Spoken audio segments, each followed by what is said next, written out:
Meteor. Meteor. This is Final Fantasy VII. I'm playing this game. Okay, so you're... Whoa, I think I played this one. You don't even need rapid fire.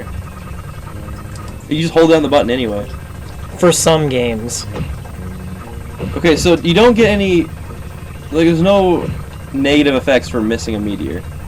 Shooting out hot dogs. So it's like, look at the Earth, look how fast it's spinning. At least it doesn't have a parallax background. So this game's kind of like Astro Smash for the Intellivision, only not as fun because there's no score.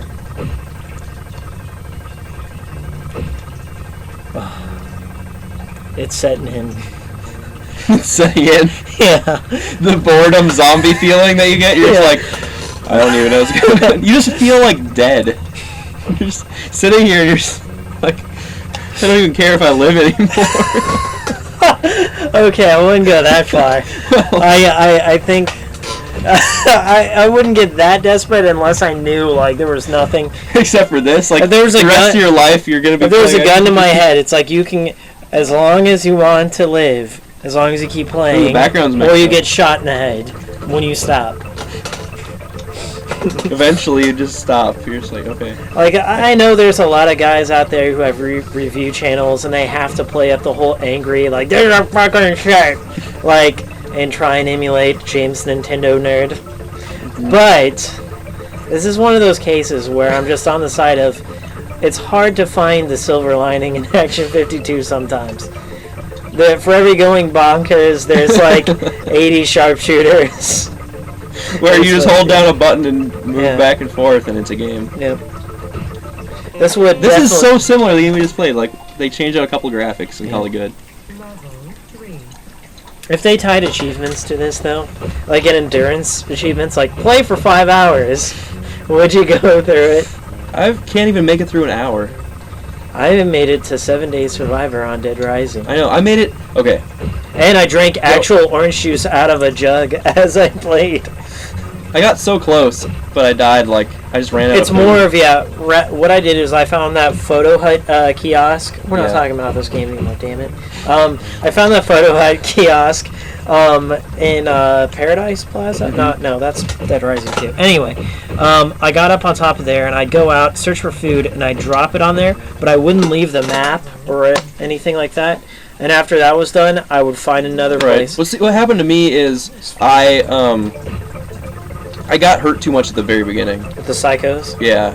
But it would have been a lot easier later after I got the Mega Man blaster and stuff. Because you can just one-shot all the psychos. Basically. The Zero Sword's pretty cool.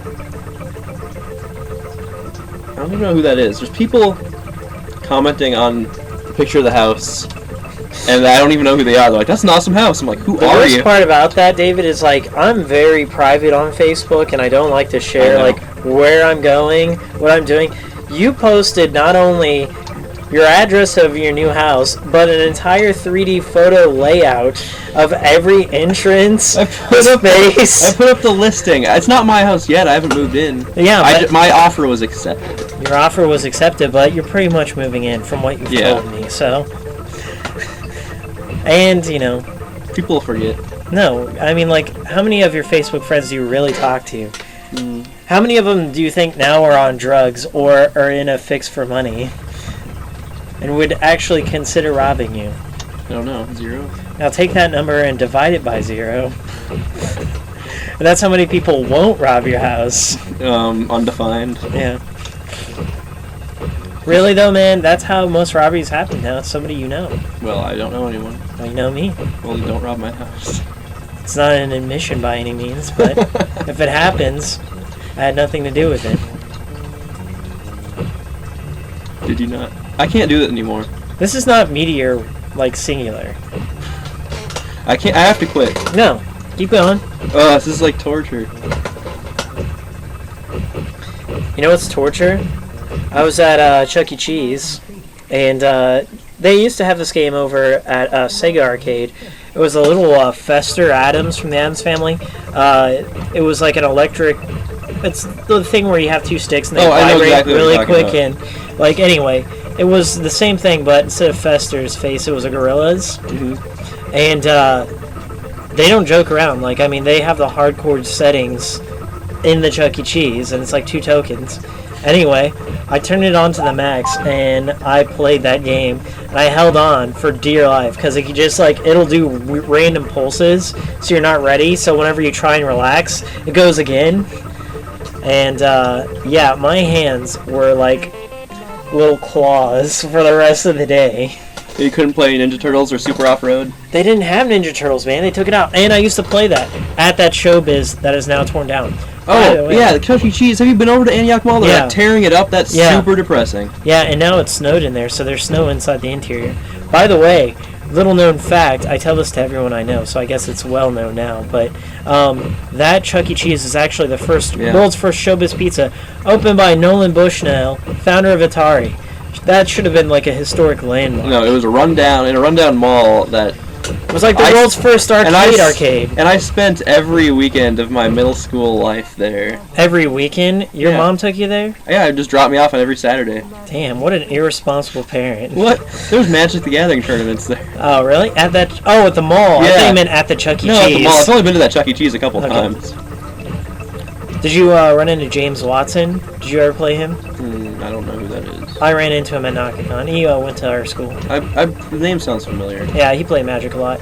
I went there for a couple Pokemon tournaments, but it was always depressing because you'd always see like a 30-year-old guy who knows the ups and downs. I mean, I was like 12 or whatever, 11 when I was playing Magic the Gathering, so I didn't feel too bad because I was a little kid. You want to hear my pro strat? Get a Geodude and a double-sided coin. Ba-ba, ba-ba, ba-ba. 10, 10, 10, 10. What? Nothing. Good pro strat. I don't know. Mewtwo was pretty good. I still have my Pokemon cards somewhere. We should battle. I don't know how to play that game. It's really easy. I don't have any mana cards. You don't? Energy? I got plenty of energy. I have the Mewtwo from the Pokemon movie promo card. The Mew? Ancient Mew? No. And I have some Yu-Gi-Oh! Promo cards from the Yu-Gi-Oh! Movie. I have a big stack of like Yu-Gi-Oh! Has its own movie? Yeah, I have like a big stack of Blue Eyes Ultimate Dragons, like 10 of them. And 10 like you worked at the movie theater. Yeah, and I just took giant stacks of the promo cards. You must hire this guy, he's very honest. I mean, I didn't do that. Did I beat the game? That was Meteor. Congratulations!